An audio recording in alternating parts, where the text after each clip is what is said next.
கர்த்தர் என் மனமகிழ்ச்சி. இன்றைய தியானம் மத்தேயு எழுதின சுவிசேஷம் 24ஆம் அதிகாரம். இயேசு கிறிஸ்து தேவாலயத்தை விட்டு புறப்பட்டு போகிறார். அவருடைய சீஷர்கள் தேவாலயத்தின் கட்டடங்களை அவருக்கு காண்பிக்க அவரிடத்துல வராங்க. இயேசு அவர்களை நோக்கி, இவைகளெல்லாம் பார்க்கிறீர்களே, இவ்விடத்தில் ஒரு கல்லின் மேல் ஒரு கல் இராதபடிக்கு எல்லாம் இடிக்கப்பட்டு போகும் என்று மெய்யாகவே உங்களுக்கு சொல்கிறேன் என்று சொல்கிறார். பிற்பாடு அவர் ஒலிவ மலையில் உட்கார்ந்துருக்கிறாரு. அப்போ அவருடைய சீஷர்கள் அவரிடத்தில் தனித்து வந்து, இவைகள் எப்பொழுது சம்பவிக்கும் என்று கேட்கிறார்கள்.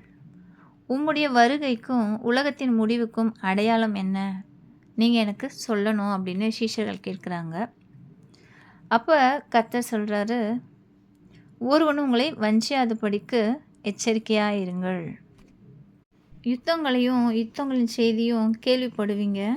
ஆனால் முடிவு உடனே வராது. ஜனத்துக்கு விரோதமாக ஜனமும் ராஜ்யத்துக்கு விரோதமாக ராஜ்யமும் எழும்பும். கொள்ளை நோய்கள், பஞ்சங்கள், பூமி எதிர்ச்சிகள் எல்லாம் வரும். இவைகளெல்லாம் வேதனைகளுக்கு ஆரம்பம்.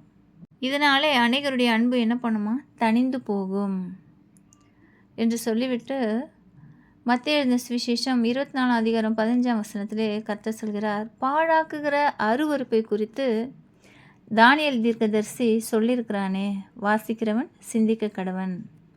நீங்கள் அதை பரிசுத்த ஸ்தலத்திலே நிற்க காணும்போது, பாழாக்குகிற அருவருப்பு அதை நம்ம பரிசுத்த ஸ்தலத்தில் பார்ப்போமா?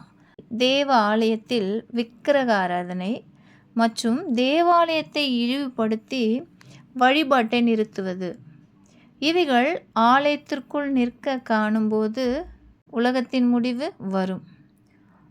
அந்த சூழ்நிலையில் உலகம் உண்டானது முதல் இதுவரைக்கும் கண்டிராத உபத்திரவம், இனிமேல் சம்பவிக்காத உபத்திரவம் அப்பொழுது உண்டாயிருக்கும். அப்போ எல்லாம் மலைகளுக்கு ஓடி போவாங்க. யாருமே தன்னோட வீட்டுக்கு திரும்ப முடியாது. அப்படி ஒரு சூழ்நிலை வரும்.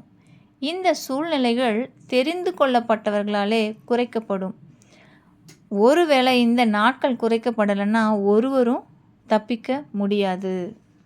இந்த காரியங்களை நீங்கள் காணும்போது கிறிஸ்து இங்கே இருக்கிறார், அங்கே இருக்கிறார்னு சொல்லுவாங்க. அதிசயம், அற்புதம் எல்லாமே நடக்கும்.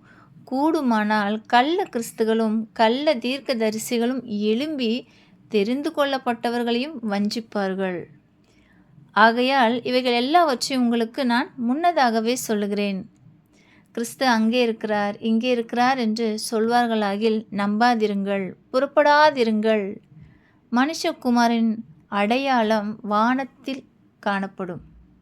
தெரிந்து கொள்ளப்பட்டவர்கள் கூட்டி சேர்க்கப்படுவார்கள். ஆமென். அருமையான கர்த்தருடைய பிள்ளைகளே, இவைகளை எல்லாம் முன்னதாகவே கர்த்தர் நமக்கு அறிவித்திருக்கிறார். ஆகையால் நாம் ஆயத்தமாயிருப்போம். ஆமென்.